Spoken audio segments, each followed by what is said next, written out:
இயேசு நீர் குன் கண்மலையே, மற்ற எந்த ஆதாரமும் வெறும் மணல் தரையே. இயேசு நீர் குன் கண்மலையே,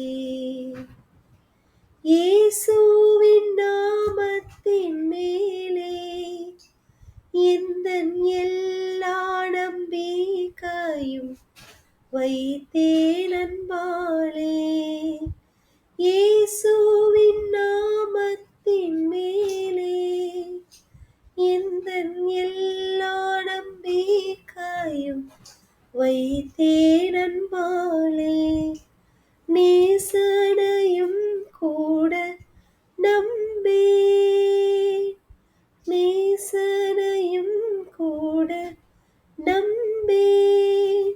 நான் இயேசுவின் நாமத்தின் மேல் முழுதும் சார்வேன், இயேசுவின் நாமத்தின் மேல் முழுதும் சார்வேன். இயேசு நான் நிற்கும் கண்மலையே, இருளவர் அருள்முகம் மறைக்க நான் உறுதியாய் அவர் மாறா கிருபையில் நிலைப்பேன். இருளவர் அருள்முகம் மறைக்க நான் உறுதியாய் அவர் மாறா கிருபையில் நிலைப்பேன். உரமாக கடும் புயல் வீச, உரமாக கடும் புயல் வீச சற்றும் முளையாத எனது நங்கூரமாம் அவரே. உளையாத எனது நங்கூரமாம் அவரே. இயேசு நான் நிற்கும் கண்மலையே, பெருவெள்ளம் பிரவாகம் வரேனும் அவர் பிரதிக்கனை யானை இரத்தம் என் காவல்.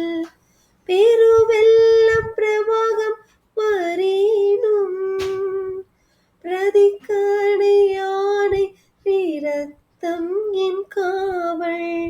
இருதயத்தின் நீலை அசைய,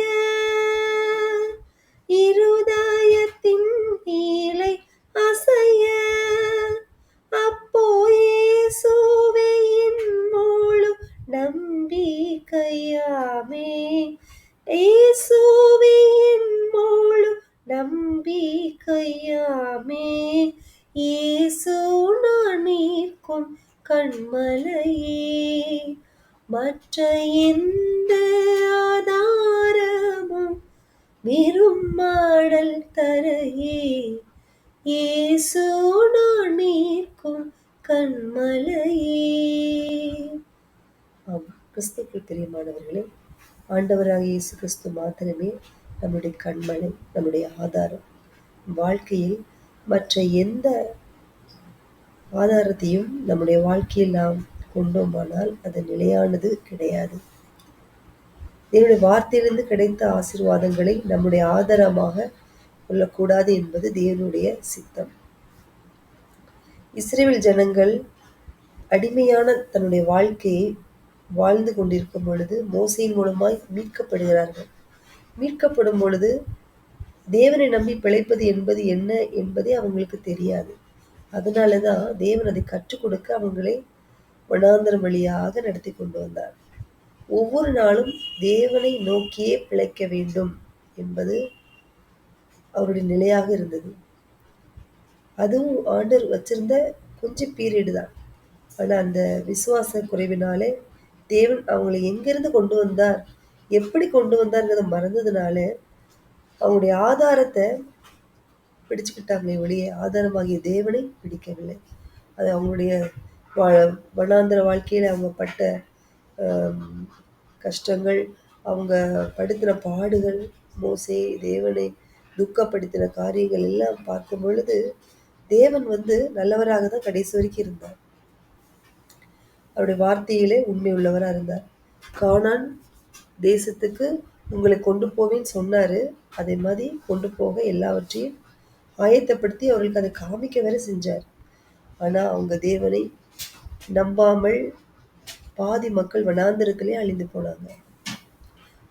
தேவன் நம்மிடம் எதிர்பார்க்கிற ஒரே ஒரு விஷயம், ஆதாரத்தை அல்ல, என்னை பற்றிக்கொள், என்னுடைய வார்த்தையை பற்றிக்கொள். ஏன்னா நீ தொடர்ந்து என்னுடைய ஆசீர்வாதத்திலே இருக்கணும், உன்னை அதிலேயே நான் பார்க்கணுங்கிற ஒரு நோக்கத்தோடு நான் அதில் வைக்கிறேங்கிறது தான் தேவனுடைய சித்தம்.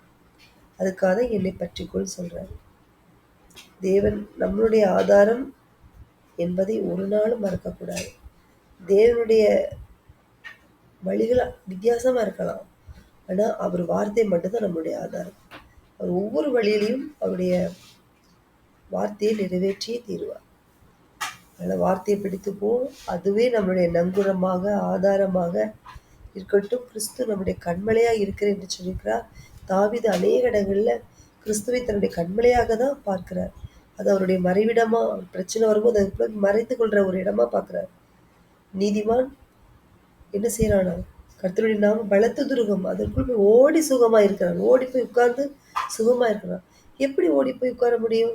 தேவனுடைய வசனங்களை ஒவ்வொரு நாளும் அறிக்கை செய்யும் பொழுது அதுக்குள்ள ஓடி போய் சுகமா இருக்க முடியும். நீதிமான் யார்? இயேசு கிறிஸ்துவின் ரத்தத்தால் மீட்கப்பட்ட நீங்களும் நானும் நீதிமான்கள். பாவம் செய்யறதுனால யாரும் நீதிமான்கிற அந்த அந்தஸ்தை விட்டு விலக போவதில்லை. ஒரு நிமிஷம் ஆண்டுகிட்ட மன்னிப்பு கேட்டோம்னா ஆண்டு மீண்டும் அந்த நிலைக்கு நம்மளை கொண்டு வந்து விடுவார். நம்ம மீண்டும் அந்த ஸ்தானத்திலிருந்து தேவனுடைய நாமத்தை பயன்படுத்த, அவர்களுடைய வார்த்தையை ஆதாரமா வைக்க நம்மளால அந்த தகுதியை பெற முடியும். எனவே ஒவ்வொரு நாளும் நம்ம தேவனுடைய வார்த்தையை ஆதாரமாக வைப்போம். முற்றிலும் ஜெயம் கொள்கிறவர்களாய் இருப்போம். இந்த பூமியிலே தேவன் அப்படியாகவே நம்மளை சிருஷ்டித்திருக்கிறார் கிறிஸ்துவுக்குள்ளாக. மீண்டும் இன்னும் ஒரு பாடலுடன் செய்தியுடன் உங்களை சந்திக்கிறேன். நன்றி, வணக்கம்.